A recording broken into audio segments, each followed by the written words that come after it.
Bem-vindos ao Grupo Marcos, eu sou o Carlos Luiz, você está no programa Nova Geração 154. Nós vamos trabalhar aqui a primeira questão do capítulo 3, que é a finalidade da encarnação dos espíritos.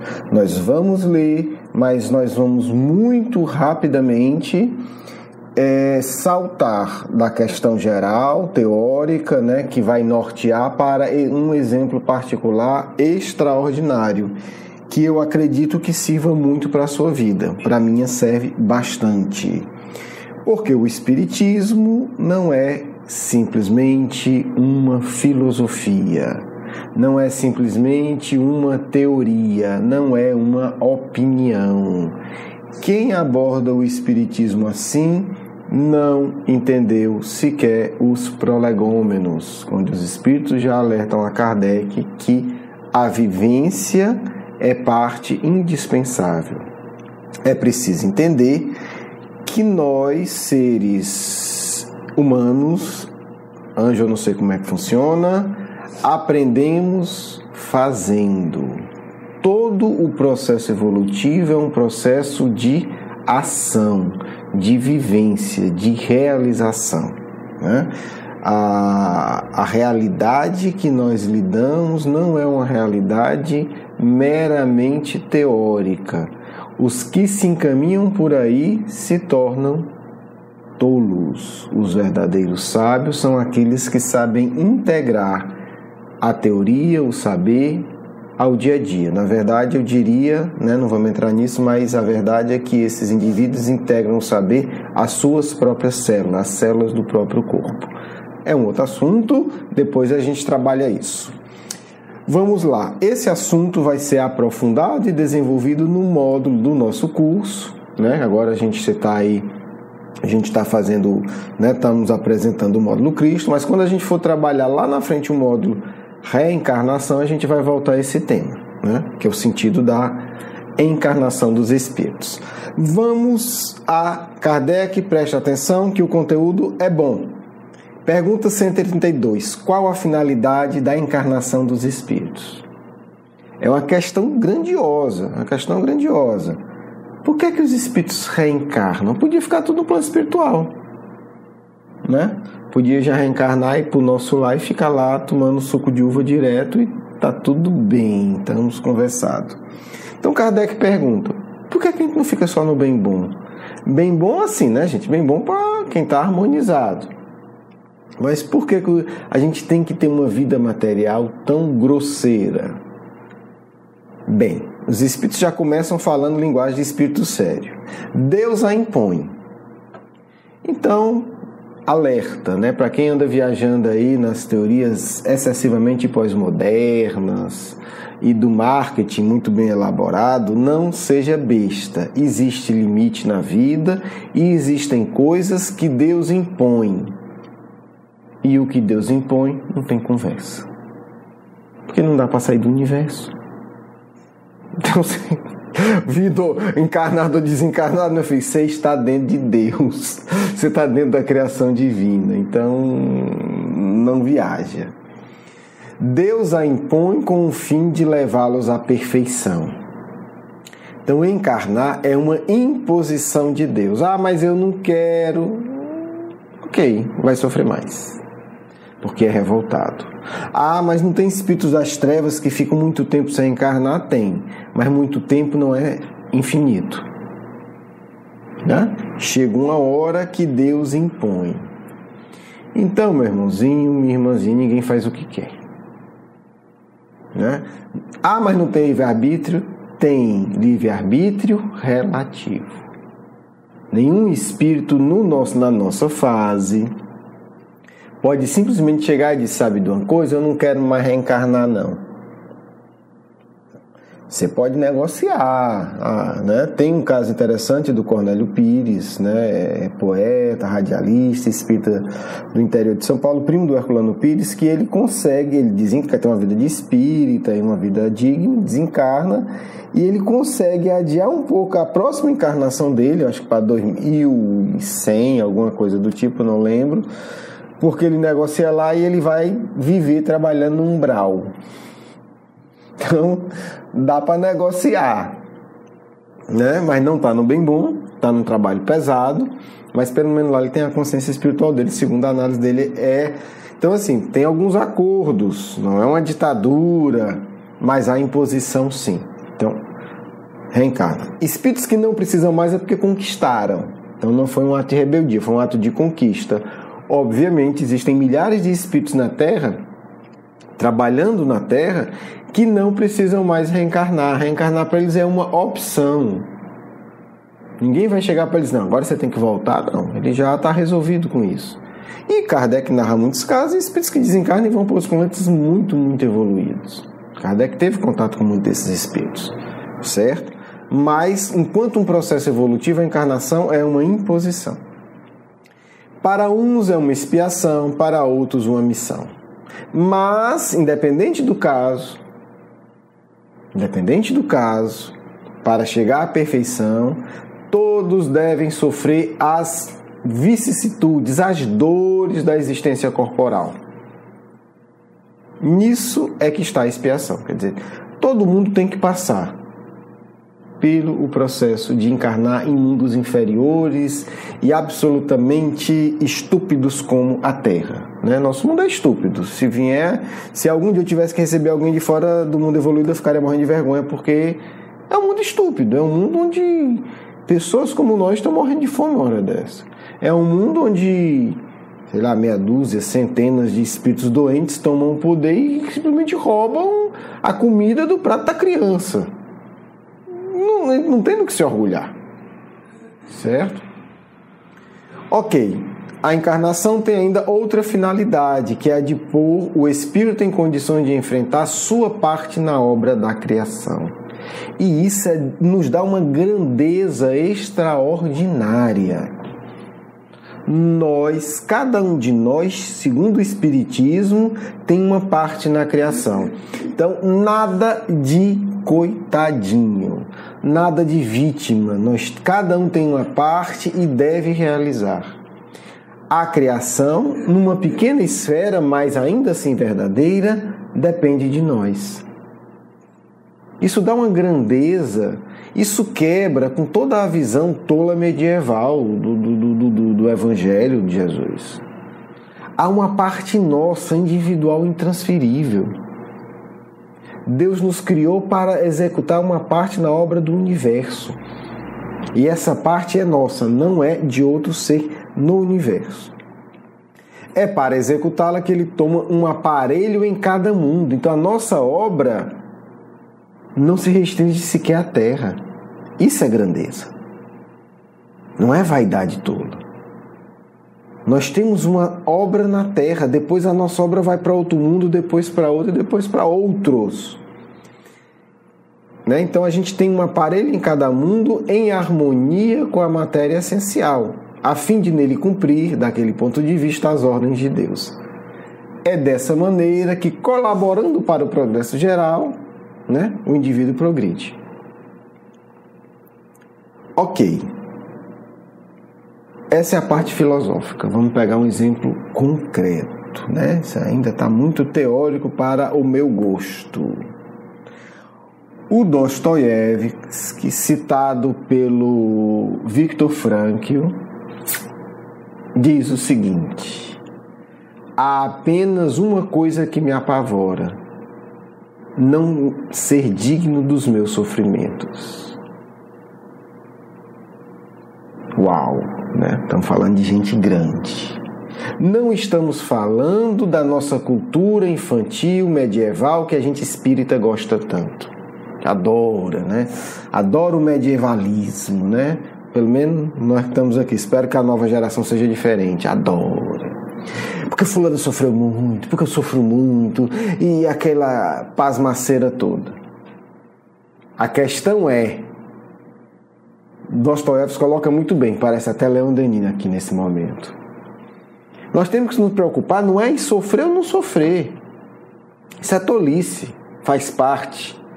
A questão adulta e séria é: eu estou sendo digno do sofrimento? Porque a gente vê gente puxando o saco até do bezerro de meio para ver se não sofre. É de uma tolice. Porque aquele espírito ele só foi grandioso porque ele se tornou digno do sofrimento dele. A gente está pedindo o que para ele? Tira meu sofrimentozinho. Deixa eu ser infantil. Me ajuda a continuar sendo um tolo.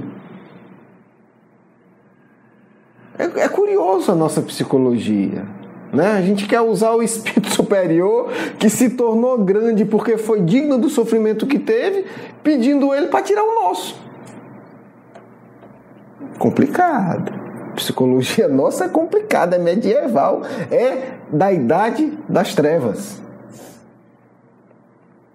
E aí a gente vê um escritor que não é espírita, cheio de coisa, e ele tem esse insight profundo sem ler uma linha de espiritismo. Mas a gente vai para outro sujeito maior ainda. Preparem, rufem os tambores. Vamos falar de Viktor Frankl. Esse é grande. Não precisa dizer que ele é um grande intelectual. Com 16 anos, ele publicou um artigo na revista do Freud, aprovado e elogiado pelo Freud. Então nós estamos falando de qualquer um. Mas ele não é grande por isso, porque simplesmente escrever bem, ser intelectual, nem sempre é grandeza de espírito. Ele é grande por quê? Porque jovem ele já tinha essa idade, essa ideia de desenvolver uma teoria que explicasse o desenvolvimento humano. O que é que faz o ser humano se tornar digno dos próprios sofrimentos? Só que ele é judeu na época da Segunda Guerra. Ele e a família toda vão para o campo de concentração. Detalhe, como intelectual, ele teve a chance de ir embora. Mas era só ele. Tem um episódio bonito, que eu não vou trabalhar nele aqui, a gente vai trabalhar no curso, né, no módulo Reencarnação, que faz ele ficar. O fato é que ele enfrenta o campo de concentração, é separado, perde esposa, pai, mãe, filho, e frequentou, foi prisioneiro dos piores campos de concentração. Eu não vou entrar em detalhes, mas enfim, Auschwitz e outros piores. E aí fica a questão, né? Como suportar isso? Como suportar? Como se tornar digno de um sofrimento tão intenso? A gente não está falando de dor de dente. A gente não está falando de ficar pobre. A gente está falando de perder tudo e ser massacrado todo dia e ver realmente o ser humano no seu limite físico, emocional, de terror psicológico, sabendo que muitos morreram, sabendo que você chega no campo de concentração com a sua esposa, com a sua mãe, isso aí ele vai para uma fila, que é a fila do banho, e é um banho de gás e depois vai ser cremado. E acabou-se. E é isso. E aí? E aí? E aí, espíritas, como é que lidamos com isso? E aí? Puxar o saco de quem para escapar disso? E aí só tem uma resposta digna da vida, né? E o Viktor Frankl ensina. Ele narra um episódio, né? Eu estou pegando um trecho do livro dele, né? Em busca do sentido, onde ele vai desenvolver a teoria que ele começou a desenvolver antes, tipo campo de concentração, e ele vai usar essa experiência. O livro tem duas partes, tem a teoria que ele desenvolve, tem o relato dele do campo de concentração. O indivíduo de uma energia extraordinária, né? Tem entrevistas dele no YouTube, a gente vê realmente alguém poderoso no sentido digno do ter, né? Uma individualidade cheia de vida, né? Enfim, e aí ele vai colocar o seguinte: ele diz que os indivíduos que morrem é aqueles que não tinham mais nada a esperar da vida. E ele diz, e ele se pergunta, né, Que tipo de questão, que diabo de questão é essa, né? Como é que alguém chega nessa situação onde não há mais nada a esperar da vida? E ele diz que de uma maneira ou de outra, a maioria das pessoas que sobreviveram ao campo de concentração sobreviveram porque deram um sentido para o seu sofrimento. E aqueles que simplesmente não conseguiram entender o sentido do sofrimento, eles desistiam. Há uma cena muito forte que ele narra que era muito comum. Tocava, né, a sirene para levantar. 4 da manhã. Isso, né, tinha horários malucos, mas regularmente 4h30 da manhã. Estamos falando de um inverno rigorosíssimo, de um lugar obviamente sem aquecimento, sem roupas adequadas, indivíduos, né, famintos, então a sensação de frio terrível. E se não levantasse, era muito pior. Então, quando o indivíduo não acordava, não levantava, via os outros levantando, eles percebiam que aquele indivíduo ficava ali, acendia um cigarro e estava relaxado, ele sabia, esse já desistiu, ele vai morrer hoje. E eram indivíduos que não tinham nada mais a esperar da vida. Então, quando a gente tem esse tipo de questão, é porque a gente desistiu. Mas aí ele vai dizer: nós temos que parar de querer que a vida, né, mostre instantaneamente, magicamente o seu significado. Mas nós é que temos que questionar os acontecimentos da vida, diariamente, a cada hora, qual é o significado. Isso é prático, isso é aquela questão 132 na prática. O que é que a vida quer me dizer com a morte do meu filho? Qual é o significado de eu ter perdido os meus bens? Qual é o significado da minha dor? E aí ele diz, a nossa resposta tem que se constituir não de palavras e não de meditação, mas de uma ação correta e de uma conduta correta. Isso é para mim fazer o quê? Traduzindo bem rapidamente. Ok, morreu. Essa morte, eu respondo fazendo o quê nessa morte? Eu respondo fazendo o que nessa doença que eu descobri que eu tenho? Eu respondo fazendo o que ante essa barreira, ante essa dificuldade? E aí ele continua, eu estou lendo só trechos do livro, tá certo? Nossa tarefa, consequentemente, dá significado à vida. E esse significado vai ser diferente de pessoa para pessoa e de momento para momento. A vida não quer respostas vagas, mas algo real e concreto. A vida nos dá tarefas reais e concretas. Resumindo, qual é a tarefa que eu tenho que realizar agora que a vida está dando? Não é ficar filosofando demais. Qual é a ação concreta que a vida quer que a vida me aponta para tomar diante disso? Estamos falando de alguém que aprendeu isso no campo de concentração. E aí vou acelerar um pouco aqui, ele vai dizer o seguinte: o destino de cada ser humano difere e é único de indivíduo para indivíduo. Nenhuma situação se repete e cada situação clama por uma resposta diferente. Às vezes a situação que o homem está, né, é que vai ter o requerimento, eu estou traduzindo aqui, né, específico para cada ação.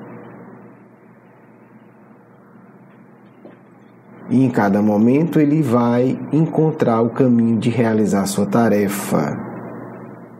Às vezes, a única resposta é aceitar o destino e suportar a cruz. É grandioso porque é um espírito que está dizendo, você tem que agir sempre, você tem que ter uma resposta correta. Mas algumas vezes a resposta é aceitar a cruz. Está no campo de concentração. Vai fazer o quê? Sair voando, bater na asinha? Vai virar anjo? Não, é suportar aquilo ali. Morreu alguém que você ama. Morreu. Não dá para ressuscitar. Aquele fato muda o seu dia a dia para sempre. Você vai se relacionar com aquela pessoa de outra forma. É uma cruz que tem que ser aceitada.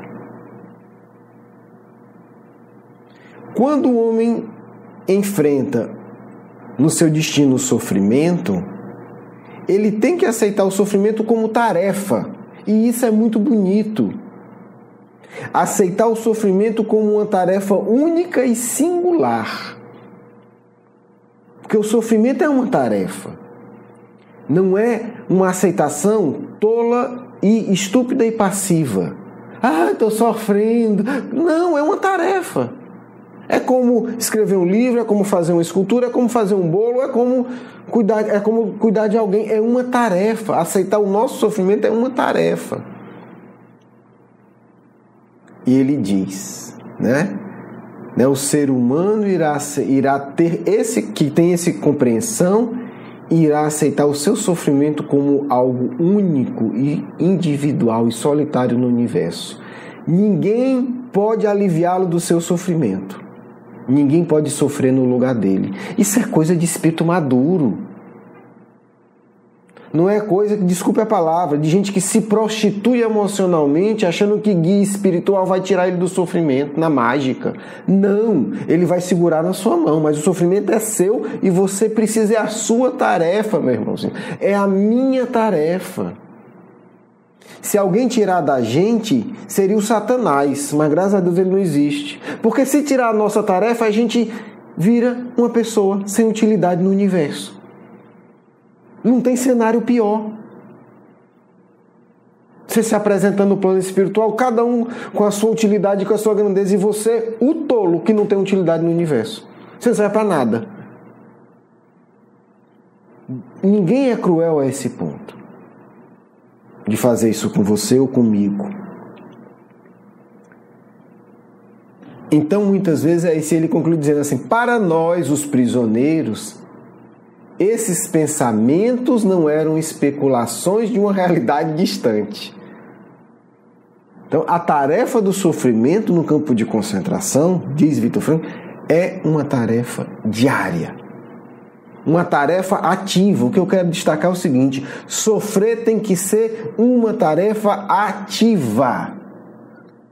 Ativa. Ele diz: para nós, o significado da vida era um amplo ciclo de vida e morte, sofrimento e dor, né? Sofrimento vida e morte, sofrer e morrer. É isso que ele está dizendo. Então eles tinham que abraçar essa tarefa. Quem não abraçou sucumbiu. Ele abraçou e saiu muito mais forte. Né? Desencarnou já, mas um homem de uma energia profunda, intensa. Esse é Viktor Frankl, não posso falar mais, que eu já falei demais. É uma amostra do que nós teremos no nosso módulo Reencarnação. Isso é começar a entender o objetivo da encarnação. Pelo menos segundo o Espiritismo, ou pelo menos para mim.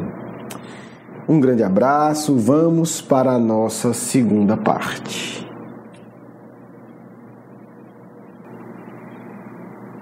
Filhos e filhas amadas, lembrem do Cristo de Deus. Ninguém acha que foi uma escolha à toa o Mestre optar por ser crucificado, mas não crucificado de qualquer forma, crucificado da forma como o foi. Açoitado e humilhado sofreu. Depois, cansado e abatido fisicamente, subiu um monte, carregando a cruz. Entendam isso, filhos. Ele não sofreu espancado e ficou no chão esperando morrer, coitadinho, para ensinar a humanidade a ser torpe. Não, nosso mestre carregou uma cruz subindo num terreno íngreme, sendo maltratado por uma multidão. Entendam isso. Não há outra forma. O Mestre não apenas aceitou a cruz, segurou-a e caminhou. Entendam isso. Uma postura psíquica anticristã predomina no coração de todos os que não querem abraçar e caminhar com a própria cruz. Não há discípulo sincero que negue a lição mais marcante do Mestre. Um aprendiz de medicina que não aceita as teses principais de seu mestre é um falso discípulo.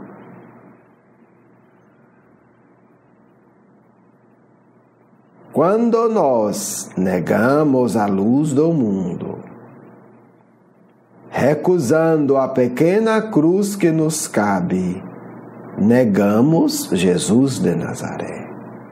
O sofrimento cristão, a forma de saber sofrer ensinada pelo Cristo é o sofrimento ativo. O sofrimento que move, o sofrimento que realiza. E não o sofrimento do coitado que simplesmente geme e chora.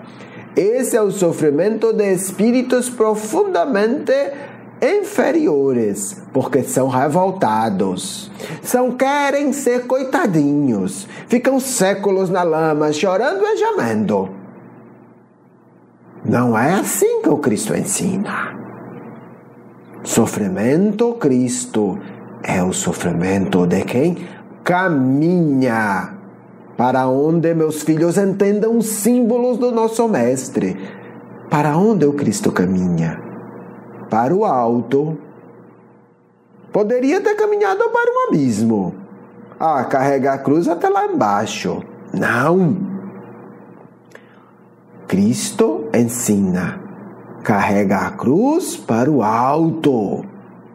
Que tua dor seja para subir, não para descer.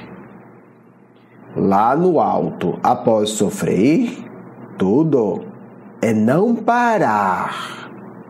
Chegarás a Deus. Poderá dizer: Pai, está completada a tua vontade. Pensem, não sofrer ativamente é negar o Cristo, meus filhos. Essa é uma dura verdade aos corações medievais de todos os tempos. Os corações que querem teorizar e fingir. Aos verdadeiros corações, essa lição trará luz que ilumina. Que vocês fiquem em paz do amigo espiritual de sempre. Quero agradecer o seu carinho, a sua atenção e para conhecer mais do nosso curso Educação Espírita, um convite à juventude, do nosso programa Nova Geração e os nossos livros, por favor, visite o nosso blog grupomarcos.com.br. Você é muito bem-vindo. Um grande abraço.